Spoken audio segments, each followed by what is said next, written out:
Kejadian pasal 9. Perjanjian Allah dengan Nuh. Lalu Allah memberkati Nuh dan anak-anaknya, serta berfirman kepada mereka, "Beranak cuculah dan bertambah banyaklah, serta penuhilah bumi. Akan takut dan akan gentar kepadamu segala binatang di bumi, dan segala burung di udara, segala yang bergerak di muka bumi, dan segala ikan di laut. Ke dalam tanganmu lah semuanya itu diserahkan. Segala yang bergerak, yang hidup, akan menjadi makananmu. Aku telah memberikan semuanya itu kepadamu, seperti juga tumbuh-tumbuhan hijau. Hanya daging yang masih ada nyawanya, yakni darahnya, janganlah kamu makan. Tetapi mengenai darah kamu, yakni nyawa kamu, aku akan menuntut balasnya dari segala binatang, aku akan menuntutnya, dan dari setiap manusia, aku akan menuntut nyawa sesama manusia.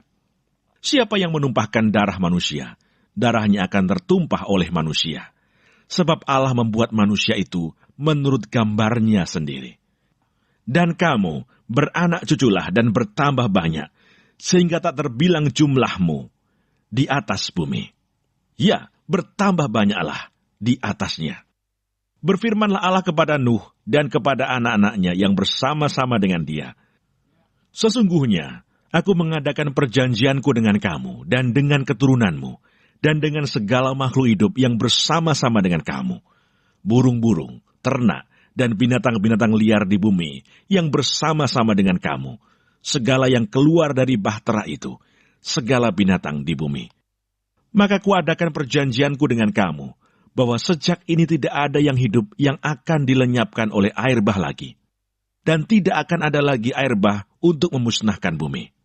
Dan Allah berfirman, "Inilah tanda perjanjian yang kuadakan antara aku dan kamu, serta segala makhluk yang hidup, yang bersama-sama dengan kamu, turun-temurun untuk selama-lamanya. Busurku kutaruh di awan, supaya itu menjadi tanda perjanjian antara aku dan bumi. Apabila kemudian kudatangkan awan di atas bumi, dan busur itu tampak di awan, maka aku akan mengingat perjanjianku yang telah ada antara aku dan kamu, serta segala makhluk yang hidup, segala yang bernyawa, sehingga segenap air tidak lagi menjadi air bah untuk memusnahkan segala yang hidup. Jika busur itu ada di awan, maka aku akan melihatnya, sehingga aku mengingat perjanjianku yang kekal antara Allah dan segala makhluk yang hidup, segala makhluk yang ada di bumi." Berfirmanlah Allah kepada Nuh, "Inilah tanda perjanjian yang kuadakan antara aku dan segala makhluk yang ada di bumi." Nuh dan anak-anaknya. Anak-anak Nuh yang keluar dari bahtera ialah Sem, Ham, dan Yafet. Ham adalah bapa Kanaan. Yang tiga inilah anak-anak Nuh, dan dari mereka inilah tersebar penduduk seluruh bumi. Nuh menjadi petani. Dialah yang mula-mula membuat kebun anggur. Setelah ia minum anggur, mabuklah ia, dan ia telanjang dalam kemahnya. Maka Ham, bapa Kanaan itu melihat aurat ayahnya, lalu diceritakannya kepada kedua saudaranya di luar. Sesudah itu Sem dan Yafet mengambil sehelai kain dan membentangkannya pada bahu mereka berdua. Lalu mereka berjalan mundur.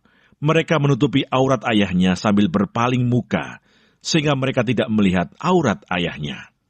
Setelah Nuh sadar dari mabuknya dan mendengar apa yang dilakukan anak bungsunya kepadanya, berkatalah ia, "Terkutuklah Kanaan. Hendaklah ia menjadi hamba yang paling hina bagi saudara-saudaranya." Lagi katanya, "Terpujilah Tuhan Allah Sem, tetapi hendaklah Kanaan menjadi hamba baginya. Allah meluaskan kiranya tempat kediaman Yafet, dan hendaklah ia tinggal dalam kemah-kemah Sem. Tetapi hendaklah Kanaan menjadi hamba baginya." Nuh masih hidup 350 tahun sesudah air bah. Jadi Nuh mencapai umur 950 tahun, lalu ia mati.